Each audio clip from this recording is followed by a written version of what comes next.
Hey guys, this is OddOneGaming. This is going to be another Dragonheir SilentGods video. In today's video, we're going to talk about the Heretical ruins, and I'm going to go through the team that I'm using, but at the same time, kind of like the same way that I did for the other teams that I already showed.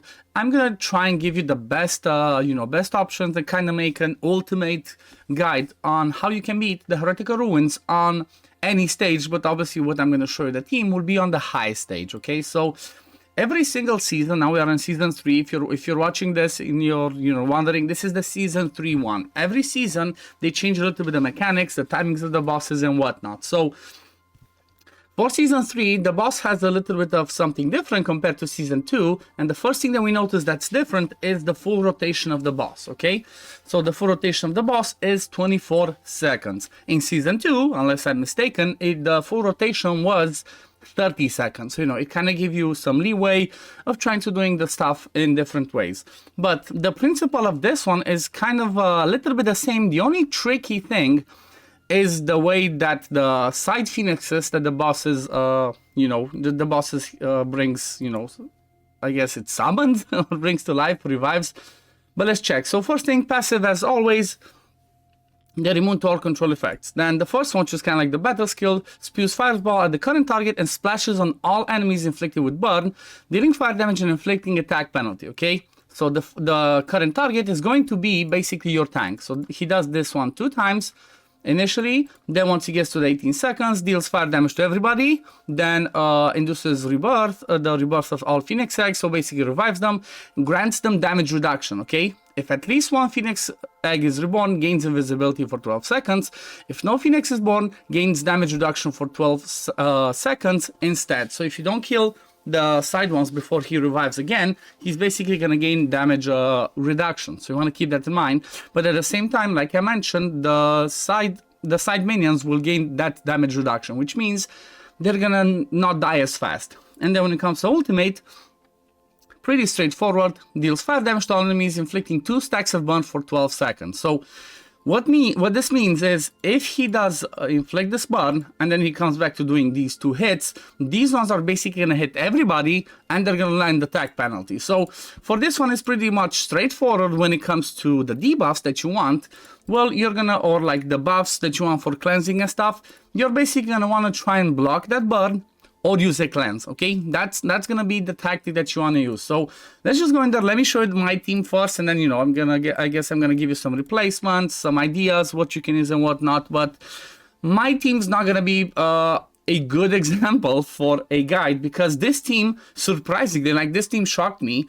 It just blasts the boss. Okay, so I'm basically using my 3 shadow people in Ozul, Teddy, and then Aspalta. Then I'm using Ardreth as the tank. She's basically in the same build that I use in my Vortex. And then I'm using Finja for the healing and for the shields, because I have the Gatekeeper staff. But I'm going to explain to you like how you can do this differently, because like I said, my thing is just full YOLO. As you can see, I have no timings. Everybody just goes, they do their things, they start hitting the boss, and just look at the damage that I'm going to do. This team, I think it's somewhere around like a minute, so it's a pretty fun and fast team for me, because of the way that the rotations happen. And honestly, for this type of a fight, and for this fight specifically, I feel like Shadow is one of the best, if not the best one, that can actually do it. So you can see this one was a bit tricky. It can happen, it can fail, but for now, because I'm doing it, because it goes so fast, as you can see, like the boss is already under half health, we barely started.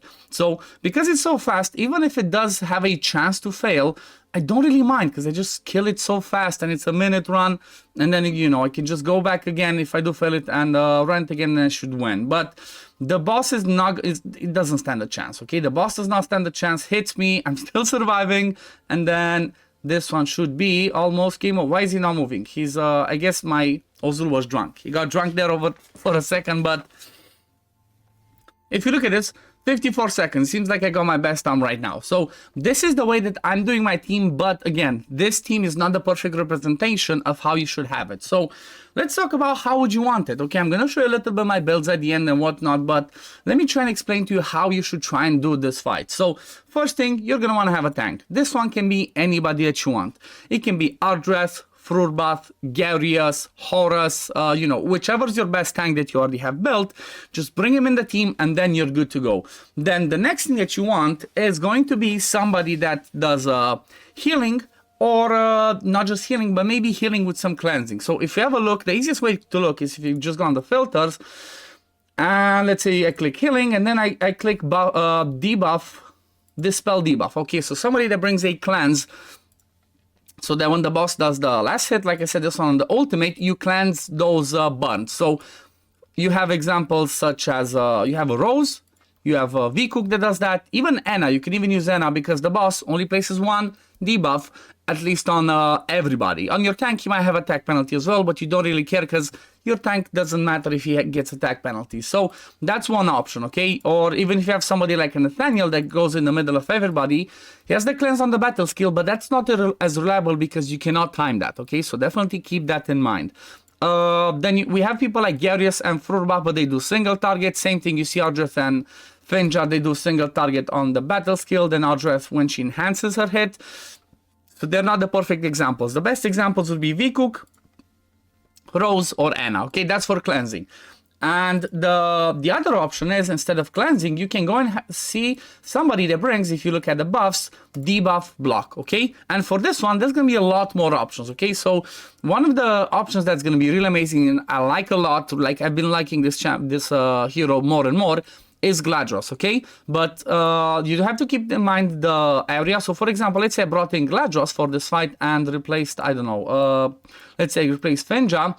You would want to try and have everybody close to each other, so that when they go forward, when he does this shield also brings debuff immunity while you have shields, you want to make sure that they're all in the area that, you know, it's where your heroes are going to be, so you have the debuff immunity.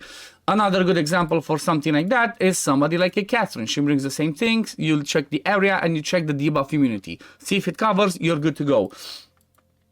Then another person, obviously you have somebody like a Mithrasia, that's a legend. I'm trying to give more epic options, okay? Mithrasia's good. She has exactly 24 rotation with scroll, so she can be good for that. You have somebody like a Faesa that brings same thing, debuff immunity. So there's plenty of options, and one of the best ones from my point of view is going to be Thea.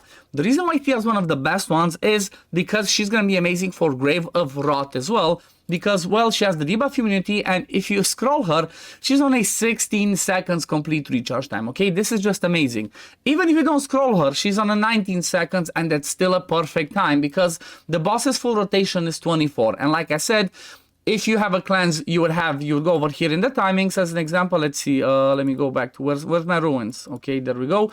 So you go over here, let's say Finja, okay, would be somebody that does the cleanse. If you have a V-Cook, you just make her go 25 and then 24. So which means every time after the boss does the burn on everybody, you cleanse with V-Cook or whoever, and then every 24 seconds they're gonna go and do it again. Keep in mind, if you bring heroes in the team that have recharge speed penalty or that do ultimate energy control, this one might not be the same, so definitely be careful with that one. But if this one would be somebody like a Gladros, you'd have them be 23, okay? Just before the boss goes with the ultimate, the debuff immunity will go on your people, and then you will not get the burn, and that's pretty much it. Another thing that could be really helpful that you should bring, so like I said, you have somebody like an Ardreth as a tank, and then you have your cleanser or debuff immunity. Those are the two people. If your person as a tank is somebody like let me see if I can do that. Let's just go to remove this one, remove debuff immunity and add attack penalty. So if your tank is gonna be somebody like a Fruitbath, okay, then you're not gonna need to bring somebody else instead, because Fruitbath also brings attack penalty. So the way that you would do it is you would have Fruitbath go with the attack penalty before, let me just play it right now. So you have the Fruitbath go with the attack penalty before this one happens, okay? So this would be, what's that? So it's 6 plus 6, 12, plus 6, 18. So you would have Fruitbath go at 17, which means you're going to be covered for the first AoE when the boss spawns the minions, and then you're going to be covered for the second AoE when the boss attacks and does that burn. So that's something that can help you. You know, if you get hit and that hit is too big for your team and maybe your squisher people will die, you would just go in there, and like I said, let me just go in there and show you again. As an example, just Suggestion, let's say our dress will be fruit bath. You'd have this one be 17 and then every 24. So whenever the boss gets to that certain point, you land the attack penalty and then you can take those hits. And then the last ones, well, these are going to be the most important ones, because let's say if you're lucky enough to have fruit bath, attack penalty, brings you healing for melee units, and then you have somebody like Athea, you basically have the two important components to cover the boss's buffs and debuffs, you know, actually mostly the debuffs, and cover the boss's hits. That leaves you space to bring 3 DPS, okay? And those 3 DPS can be anybody that you want. You can bring 3 shadow people, you can bring 3 ice blasts, 3 wilds, whatever you want. Because honestly, if you manage to survive those hits, this boss is pretty easy, and then the only thing you're gonna have to worry about is killing the side adds in time before the boss comes back to it again, because otherwise he's gonna start healing.